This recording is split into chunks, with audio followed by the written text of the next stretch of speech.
I was reborn into the apocalypse. And the very first thing I did was hand my space ability over to the government and kick off unlimited hoarding mode. My ability gave me infinite storage space, but zero combat power. And that's exactly why both of my past lives ended in a brutal death.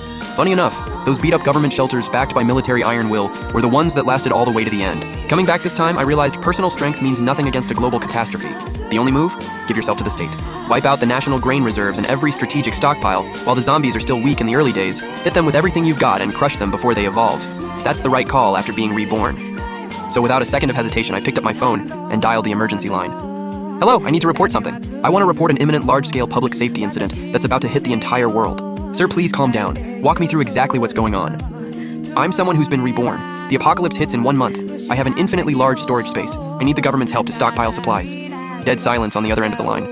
The operator had clearly written me off as some kind of psych ward escapee. If you think I'm talking nonsense, write this down. Next Wednesday, a joint military exercise codenamed Thunder 24 will launch in the XC. The core test is a new electromagnetic railgun targeting a ship codenamed Meteor 09. Then I hung up and quietly sat on the couch, waiting for them to show up. The operator might not have known what a railgun was, but Thunder 24, as a military codename, combined with the dead certain tone in my voice, set off every alarm bell he had.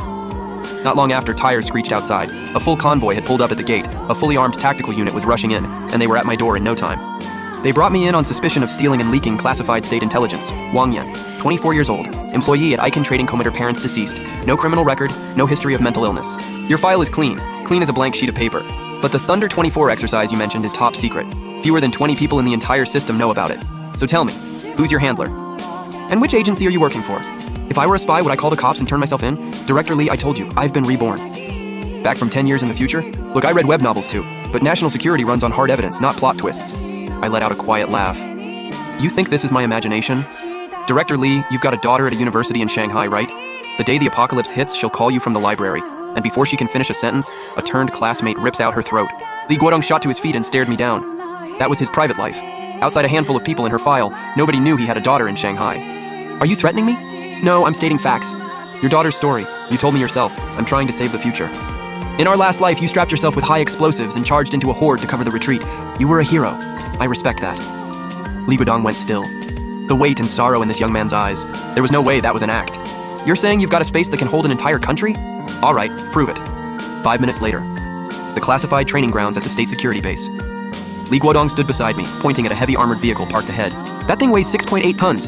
You said your space is unlimited, right? I walked up, pressed my hand against the cold, rough hull, and with a single thought, whoosh. The spot where the vehicle stood was nothing but empty concrete. Everyone's brain flatlined in that instant, jaws dropped. Li Guodong rushed into the empty space, frantically waving his arms and stomping around trying to find a projector. Where's the vehicle? Where did it go?